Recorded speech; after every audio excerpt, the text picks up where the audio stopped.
Les smart contracts sont un élément crucial pour le fonctionnement des produits DeFi. Alors, que sont exactement les smart contracts? Commençons par un bref historique du concept selon lequel ils fonctionnent. Nick Szabo, avocat et informaticien, a d'abord décrit le concept des smart contracts dans les années 1990. À l'époque, il avait défini un smart contract comme un outil qui formalise et sécurise les réseaux informatiques en combinant des protocoles et des interfaces utilisateurs. Des utilisations potentielles ont été envisagées dans des domaines impliquant des accords contractuels tels que les systèmes de crédit et la gestion des droits de contenu. Mais ce n'est qu'après le lancement du réseau Ethereum en 2015 que les smart contracts ont gagné en popularité.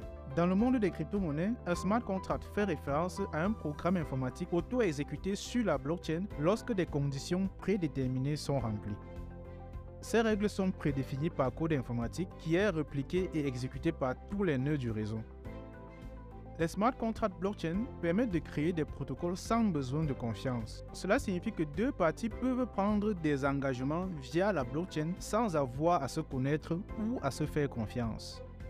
Elles peuvent s'assurer que le contrat ne sera pas exécuté si les conditions ne sont pas remplies. Chaque blockchain peut présenter une méthode différente de mise en œuvre de smart contracts. Dans ce module, nous nous concentrerons sur les smart contracts qui s'exécutent sur le réseau Ethereum. Alors, comment fonctionne un smart contract dans le détail? Étant donné qu'un smart contract exécute une tâche particulière lorsque certaines conditions sont remplies, il suit souvent l'instruction de programmation informatique si alors.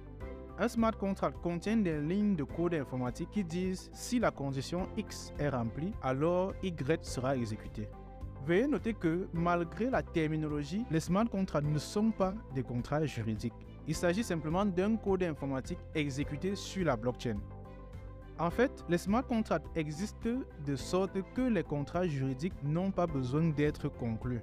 Il n'est pas nécessaire de faire appel à un avocat, à un tribunal ou à un gouvernement pour appliquer le droit des contrats si tout ce qui doit se produire dans un accord se produit automatiquement lorsque les conditions prédéfinies sont remplies. Comme le dit le dicton « In code, we trust ». Les smart contracts présentent deux caractéristiques uniques. Les smart contracts Ethereum sont souvent distribués, ce qui signifie qu'ils sont repliqués et distribués dans tous les nœuds du réseau Ethereum. Les smart contracts Ethereum sont également déterministes. Ils n'effectuent que l'action pour laquelle ils ont été conçus à condition que les exigences soient respectées. De plus, le résultat sera toujours le même, peu importe qui les exécute. Les smart contracts Ethereum sont immuables, ce qui signifie que l'exécution est automatisée et qu'ils ne peuvent pas être modifiés après le déploiement. Ils ne peuvent être supprimés que si une fonction particulière a été mise en œuvre précédemment. Les smart contracts sont également transparents car leur code est visible par tout le monde. Les smart contracts peuvent être utilisés pour différents cas d'utilisation, dont la DeFi, les systèmes de vote et les jeux. Comme nous l'avons expliqué dans les modules précédents, les transactions DeFi sont effectuées via des smart contracts. Les smart contracts peuvent également être déployés avec d'autres solutions blockchain dans les secteurs de la santé, de la chaîne d'approvisionnement et de la gouvernance. Bien sûr, les smart contracts ont leurs limites. Déjà car ils sont écrits par des humains et sont donc sujets aux erreurs humaines. L'immuabilité des smart contracts rend également très difficile la correction des erreurs.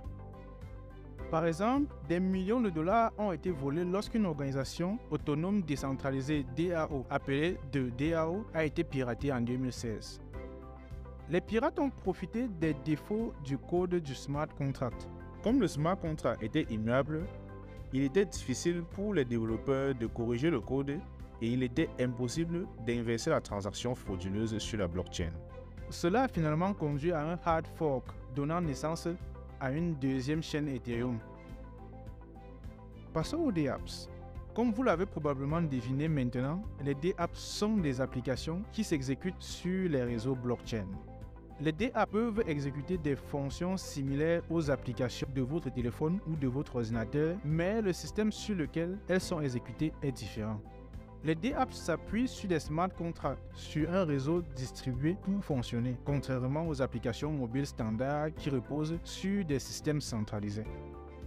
Semblables aux smart contracts, les dApps sont open source, ce qui signifie que n'importe qui peut vérifier, utiliser, copier et modifier le code open source.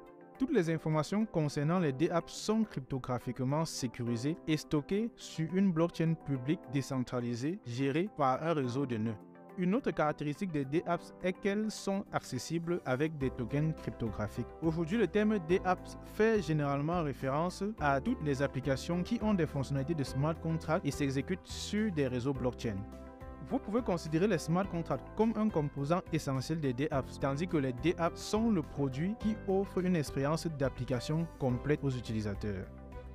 Il existe une grande variété de dApps avec différents cas d'utilisation tels que les jeux, les réseaux sociaux, le divertissement et bien sûr la DeFi. En juin 2022, la majorité des dApps se trouvent sur le réseau Ethereum. Toutefois, les développeurs développent des dApps sur de nombreuses autres blockchains. À la mi-2022, il y avait plus de 4000 dApps et le secteur en est encore au premier stade de développement. Malgré les difficultés de scalabilité et de modification du code des dApps, en particulier sur le réseau Ethereum, l'industrie devrait encore croître en termes de cas d'utilisation à mesure que la décentralisation sera plus largement adoptée. Dans le prochain module, nous apprendrons ce qu'est une organisation autonome décentralisée.